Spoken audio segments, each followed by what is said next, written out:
Hello and welcome on the soggy Friday afternoon to Rollin Illini here on WPGU 107.1 FM and Urbana Public Television. I'm Josh Joines, along my friend Avery Schaefer. Jason Liggett is here filming with UPTV. And we know that you're normally used to on most weekdays at this time, the Illini Drive, which is the sports show. But on Fridays, we bring something a little bit different. On Fridays, we bring to you a show that talks about Paralympic and adapted athletics, and there's some big stuff to get to, so we're going to get to it right away. Avery, how are you? Good. How are you? I'm fantastic. I'm glad to be here, glad to be on the air, finally for this first week of the show. So the first thing that we're going to talk about is something that happened at the International Wheelchair Basketball Federation World Championships that just ended a couple weeks ago. It was kind of a shocking thing. A coach for the Chinese national team was caught on film hitting one of his players. It was the women's national team coach, and that led to a one-game suspension for the coach. But here we have wheelchair basketball here at the University of Illinois, and Coach Steph Wheeler created a petition on change.org that called for that extension to become a lifetime ban. And I did an interview with her earlier today, and so now we're going to share that with you here in just a couple seconds. Hold on. So let's get this rolling. Okay, so I'm here with Coach Steph Wheeler, former U.S. national team coach, and now also the coach at the University of Illinois women's team. And she started a petition. We talked about it a little bit before this interview is going to be played about the Chinese coach punching one of his players. So how did you come across that? So I got a text message from Matt Bushy, our men's coach, the morning that it happened, saying that the coach had punched one of his players, and I hadn't been watching the game. And so as soon as I got into my office, we pulled it up and I saw it, and I was just like dumbfounded and enraged. Mm-hmm. So that was my next question. Like your emotions were dumbfounded and enraged? Yeah. Had you ever seen it before from an international coach? Anything close to that? No, and especially not in our sport. I think it's something that, I don't think I'm naive to think that issues like that wouldn't have ever trickled into our sport, but maybe I was naive enough to think that stuff like that wouldn't happen in our sport. But no, I've never seen something on that scale, especially in such a very visible event. Like it's World Championships, second to the Paralympics. And actually, I would even say it's more visible in some ways in the Paralympics because it's just basketball. So an event that's that visible, definitely have never seen anything like that in my career. And then your petition that you created on change.org got over 3,000 signatures. What was your reaction? Is that what you were expecting? No, I was not expecting that. It was something to where I watched the video. I kind of thought about it all day and thought about, there's something that needs to happen. I kind of figured that the players and coaches and, local organizations in Germany, like with wheelchair basketball, would be doing something. And they did, which was good to hear. But I also wanted the IWBF to know that people outside of that tournament noticed what happened, that we saw it, and that it's not just the people there that are concerned, that it's all of us in the wheelchair basketball community and the sporting community at large. I think the really great thing was it just wasn't people within wheelchair basketball that signed it. It was, across sports, across organizations. So I think it really showed that it wasn't just something that, the IWBF could put out a statement and say, whatever it is they said and then be done with it. I know it exploded on Facebook. Do you know how many shares it got by chance? Or? Oh, gosh. The video, I'm not sure, but I know at one point it had thousands of views on it. I never thought something that I would post would do that, but I think more importantly what it speaks to is that this is an issue right now that people are really passionate about. And I think that's phenomenal, obviously, that when we see that, we have people who are ready to step in and step up and take action to, let people know that this is not acceptable in this day and time. And that kind of abuse and then the sort of slap on the wrist, punishment that comes after that, it's not going to be acceptable from us. So and when the IWBF finally came out with a statement, they discussed following their rules and protocols. Did you feel like that was an appropriate response, or? Yeah, well, I mean, it for them, yes, because they did follow their policies and procedures and protocols. For me, what that says to me is that your policies and procedures and protocols aren't enough, and they aren't enough to protect really anybody. I know in this situation, it was an athlete, but really anybody who is on the sort of lower end of a power dynamic, right? And there's tons of power dynamics that exist in sport. Coach, athlete, administrator, coach, head coach, assistant coach. Like there's so many power dynamics that exist. And so really what that says is there's no policy that is protecting anybody in that power dynamic, regardless of who it is. And so, that's why I think secondarily one of the things I'm working on now is a letter to call for an open review of those policies and procedures.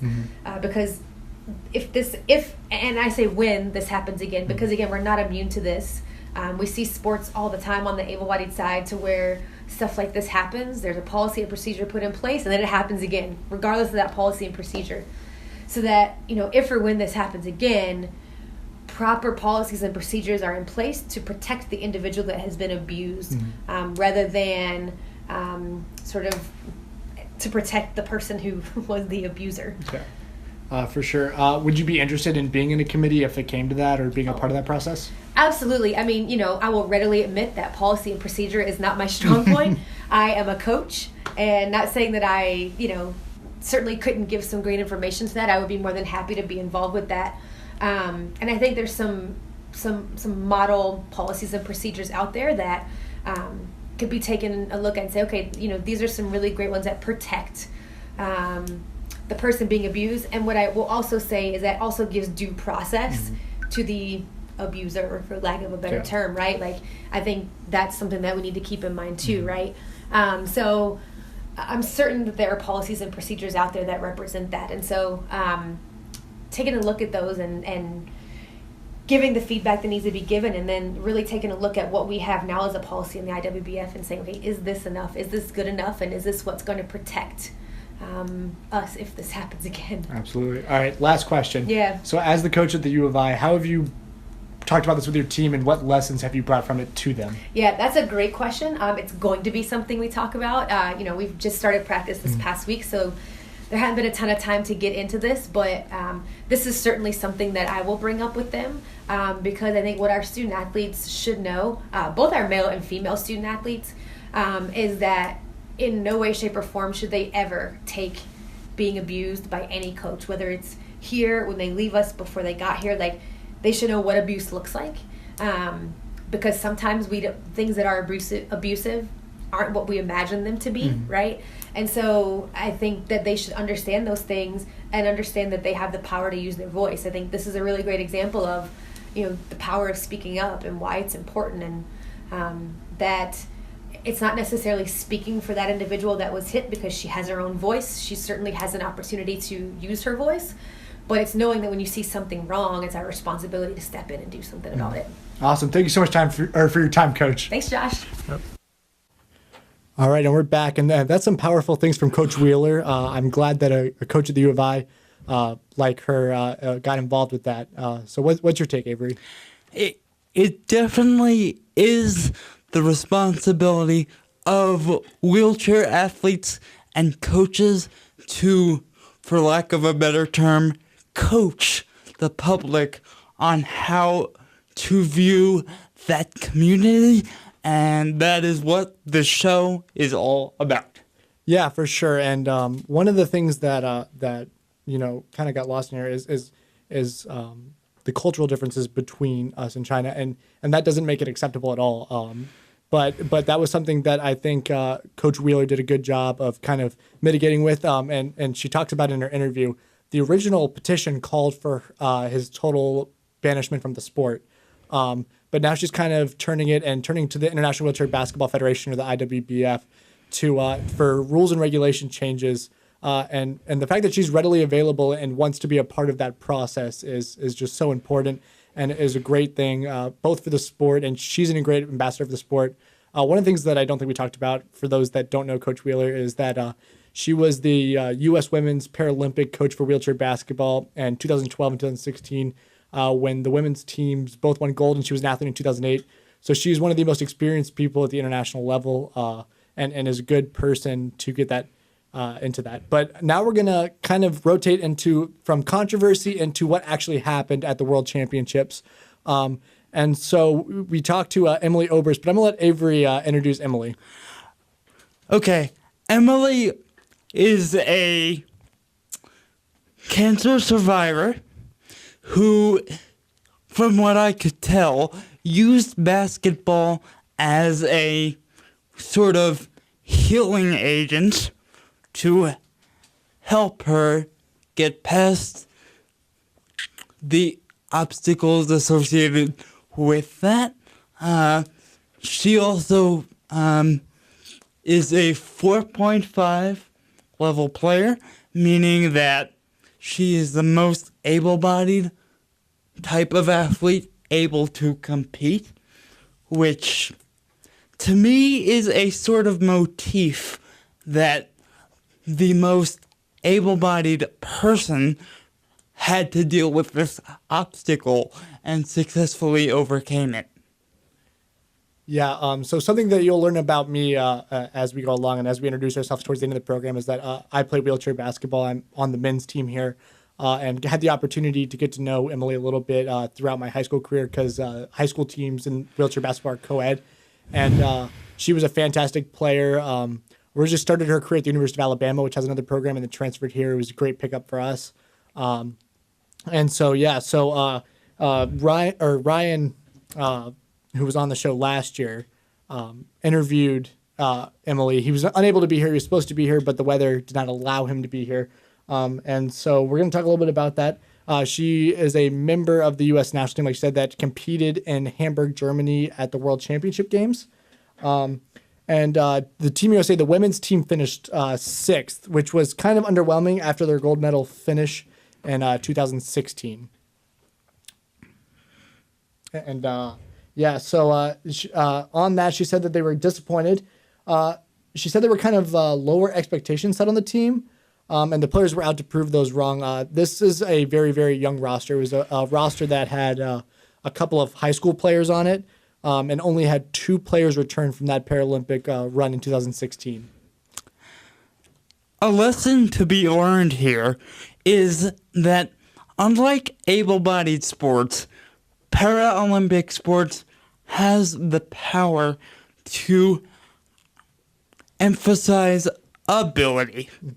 You can play a sport, you can excel, as is clearly shown here, and in the case of Emily, you can become a very good, well-respected player.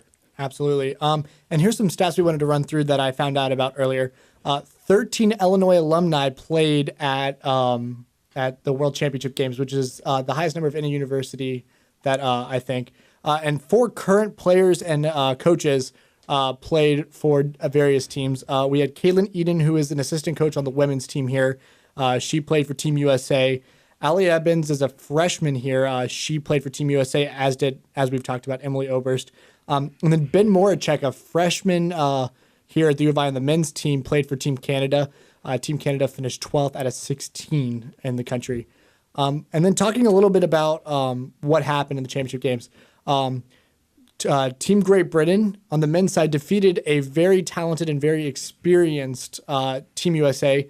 The men's side, unlike the women's side, returned 10 players to their Paralympic gold medal roster and came up 15 points short against the GB men. And talking with some people about that, the GB men kind of took a visionary approach to how they were going to play the game of wheelchair basketball and spread the floor. They had one really, really big man that caused problems for a lot of defenses. But overall, they used a lot of what we call tweeners, which are middle-class players that have more function than some and less function than others, and use them to spread the floor and kind of attack from that perspective.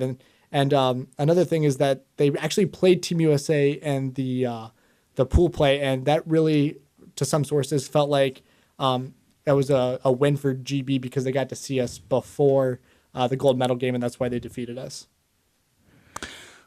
Yeah, the role of seeing a team before you have to really play them is a massive advantage, especially when it comes to Paralympic sports, because you get to learn who the more able players are. So, unfortunately, I think that leads to a game plan that has them more at the center of attention than they would otherwise be. Yeah, absolutely. Another thing to note about Team GB, which once again won gold on the men's side, is that 5 to 6 players were under 25, and that really shows that Team GB did a really great job. Team Great Britain did a great job of developing those players into formidable athletes.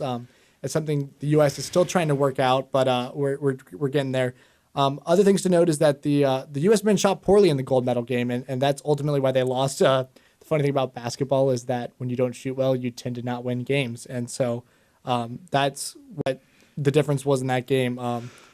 Another thing to note going back to the women's side, Team USA's first game of the tournament was against Team Algeria. And this was the first time the African zone brought a team to the Wheelchair Basketball World Championships games. Talking a little bit after our interview with Coach Wheeler, she said it's huge for the sport. It shows that it's expanding and that a place like Africa can compete at the highest levels of the sport. So Team Algeria, I mean, the United States won 82-13 in that game, but just the sheer fact that they were there really showed how great and how much the sport is expanding. Yeah, political power doesn't necessarily equate with sporting power. And that is the really cool thing about sports. Mm-hmm. Yeah, I just really cool all the way around. So congratulations to Team Algeria. Yeah. We're going to take a break here, and then we will be right back. You're listening to 107 WPGU Champaign.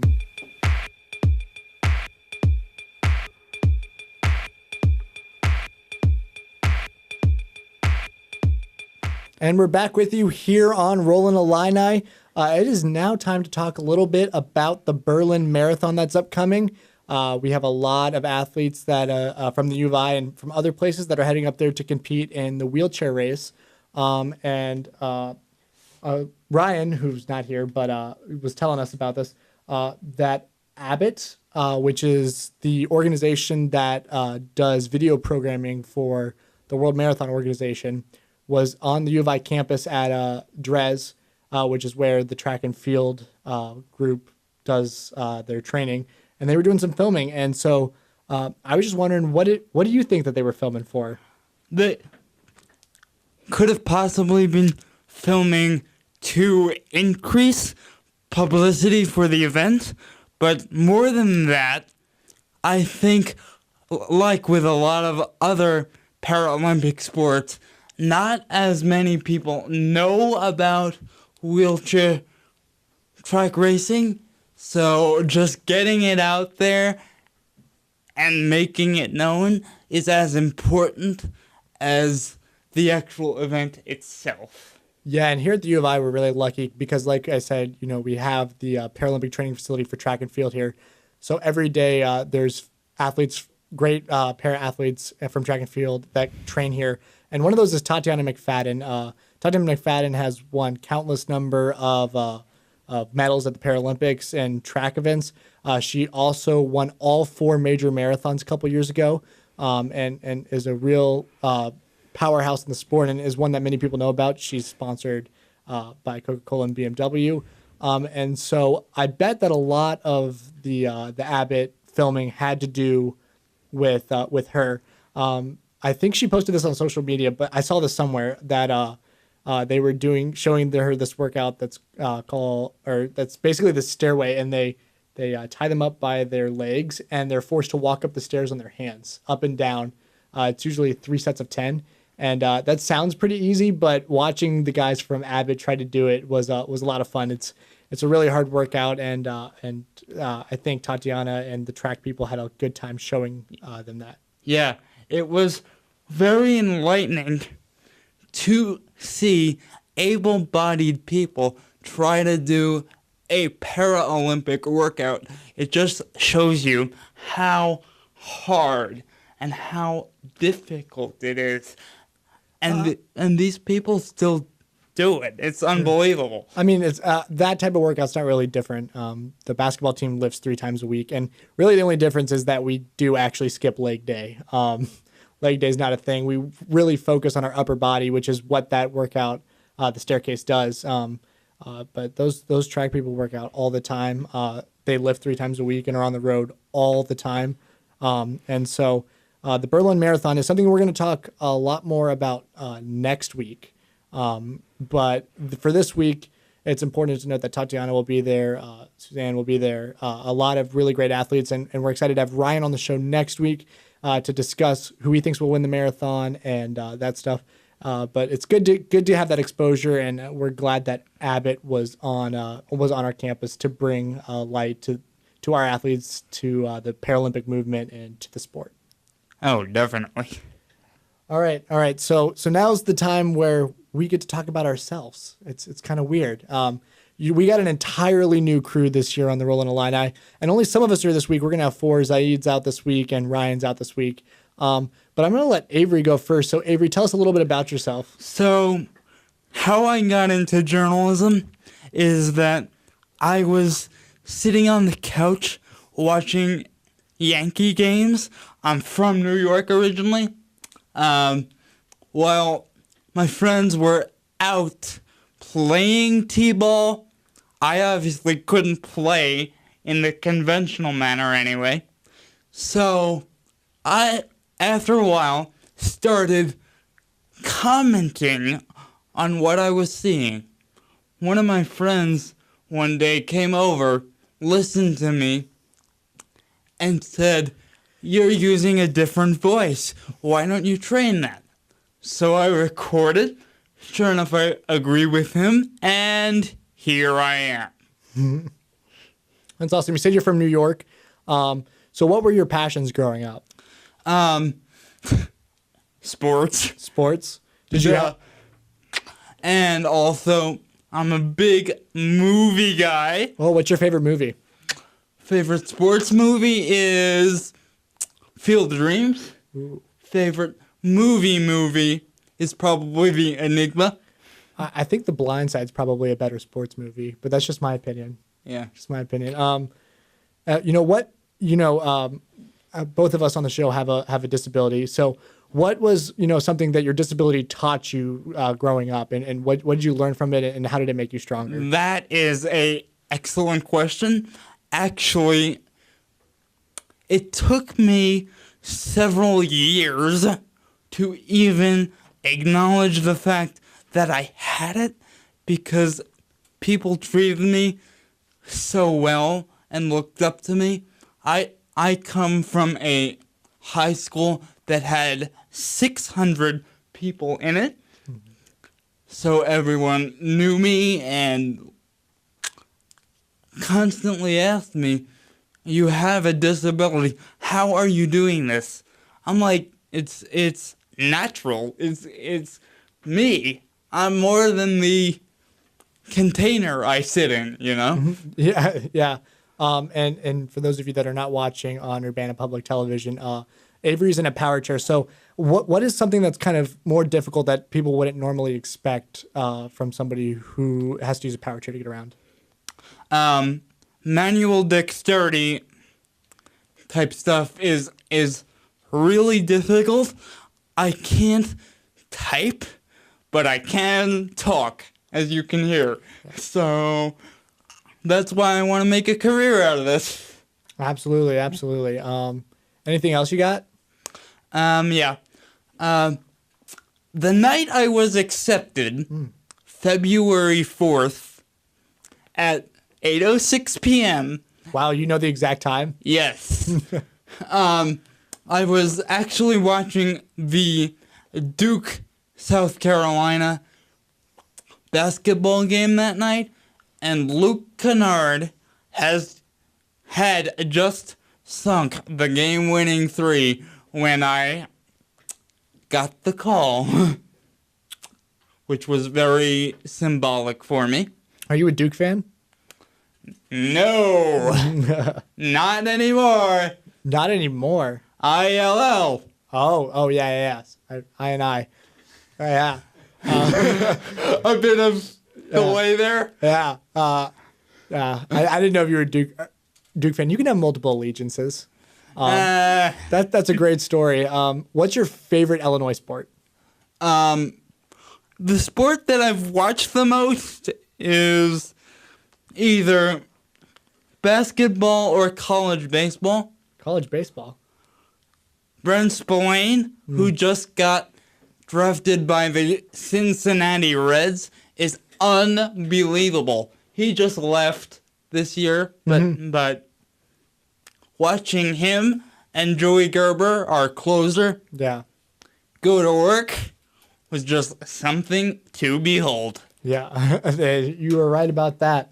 All right, so do you mind if I introduce myself now?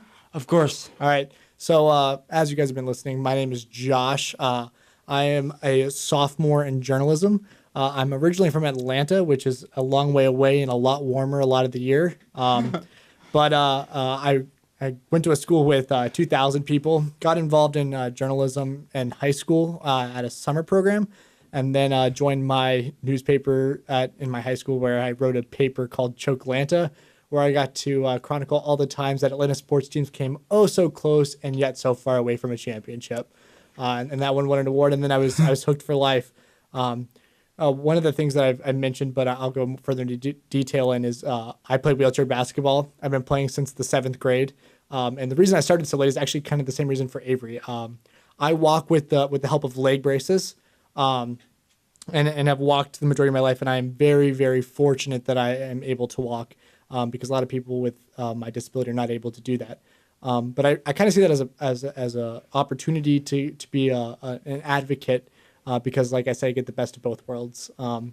But going back to that, I didn't realize that I had a disability until I was in a video in the 5th grade and I saw how awkward my run was, and realized that, hey, I'm not like everybody else. I played t-ball at my local neighborhood and hit the ball all the way to the fence and only made it to second base. And that's when I realized I needed to switch something up for my competitive spirit.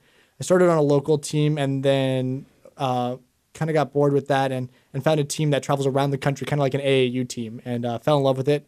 In the 7th grade, I won a championship with that team. It was Atlanta's first ever championship in wheelchair basketball. I then moved up to the varsity level, which is like the high school level. And we went from being unranked to going to nationals to my senior year of high school. We went to the national championship game. In the semifinal game, I scored 23 points. And I was fortunate enough when I was a senior in high school to also be on the U23 national team for wheelchair basketball. I was picked as an alternate, so I didn't get to actually go to Toronto, but it was a good experience and has allowed me to introduce myself to the sport and also kind of be knowledgeable and know people. And so that's kind of where I come from. If I may ask a question. Absolutely. What is it like to be a Paralympic sport player who can walk? What is it like to be in both of those worlds at the same time? You know, it's really interesting that you asked that question, because, I mean, we kind of see ourselves as the same, right? To be in the Paralympic world, and in places like Canada, you can be an able-bodied person and play adapted athletics. But here in the United States, we don't have that system yet. And so, you know, I even though it doesn't appear that I have, I've gone through 18 surgeries in my life and a lot of things related to my disability. And so I see myself as a person with a disability.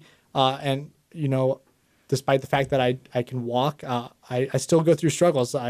Last year, you'll appreciate this story. I, for the first time ever, had to use a wheelchair in my everyday life because I tore something in my IT band, which is an injury that takes forever to heal. And I was rolling down Armory, and I hit a ledge and I catapulted myself off in front of about 50 people, stuck the landing and walked back to my wheelchair. And I got a lot of weird looks, and people don't understand that there are people that can walk but also have to use wheelchairs for long distances. You can do both. And so that's something that I think I should bring light to. And it was a great story. Another great story that I think I'll share with our listeners because we've got enough free time is back when I was 12, I went to an amusement park that I won't name. And I walked with leg braces. And a couple months earlier, a man had unfortunately passed away. His prosthetic leg had fallen off, and he fell underneath the ride and on a roller coaster and passed away. So they implemented new rules, but they didn't do the training well enough. So the employee thought that my leg was a prosthetic leg. And to prove to him that it wasn't a prosthetic leg, which are legs for amputees, and that they were actually leg braces, the employee pulled my leg to make sure it wasn't going to fall off on the ride. And that is one of the best stories that I've had. Wow. Yeah, it was, and that was kind of a surreal moment for me that like I had a disability and that I needed to be a better advocate. And ultimately, so I'm a journalism major, but I want to go to law school and hopefully become an advocate for people with disabilities, and that is the ultimate goal. But in the meantime, I'm looking forward to sticking around here and enjoying some time on WPGU and the Rollin Illini with Avery and the other guys that are coming in next week. Definitely. Keep it rolling. Do you have any questions? Nope. All right. Well, then that means we're going to end the show this week on something that's a little bit different. So the coming around here, President Obama, the big buzz this week is President Obama came in today, or former President Obama came in today and gave a speech. And I kind of wrote a Facebook post that I think applies to this show that I would like to read. Go ahead. So here we go. So in his first speech geared towards the midterm election, former President Obama spoke at our school, the University of Illinois, before receiving an award for ethics in politics. While I did not get to attend, I did watch the live stream. He spoke for about an hour on many topics that many news sources will discuss. But one line stood out to me. The biggest threat to our democracy is indifference. This line stood out to me because indifference and ignorance was what I wrote about 6 years ago for an essay to apply for the high school that I attended. The prompt was, what is the biggest issue facing our country and our world? Time has shown that ignorance and intolerance are two major issues facing us as a country and a society. But that doesn't matter. What does matter is this. Between now and November, I want you to find people of different viewpoints, religions, ethnicities, abilities, occupations, and places and talk to them. We don't do that enough in this country, and this show, even though it's an hour a week, is kind of trying to do that. We're trying to introduce you to a group of people that you normally wouldn't hear from and normally wouldn't get viewpoints from. While you'll never be able to know what it's like to be a person with a disability or like someone other than yourself, hopefully you can begin to understand why they believe what they believe. But more important than that, it's easier to have a real conversation in a kind manner if you're friends with them and know their stories. And God knows we need more kindness in this country. Absolutely. Finally, whether you are a Republican, a Democrat, an independent, a man or a woman, a rural farmer, or a Fortune 500 CEO, or even a sophomore in journalism at the University of Illinois, get out and vote. Seriously. We are blessed to live in a democracy, and the only way our representatives will truly represent our values is if each eligible voter does their duty in the voting booth. So if you don't do it for yourself, do it for America, because, as President Obama said, our democracy depends on it. Got anything else, Avery? I also watched the live stream, and what I was thinking is that it's not necessarily indifference, but a lack of understanding that leads to indifference. What do you think about that? Yeah, and ignorance. And that's the thing that we're hoping to bring out of this is we're using sports as a medium to talk about people with disabilities. And there's a lot of viewpoints out there that are misguided and unfounded and are ignorant, but it's not people's fault. They just don't know. And so we're trying to shine light on that through sports. Education. Absolutely. That's the key. Absolutely. Well, thank you so much for joining us this week. This is Josh. With Avery. And we hope you have a good week. Keep on rolling. Keep on rolling.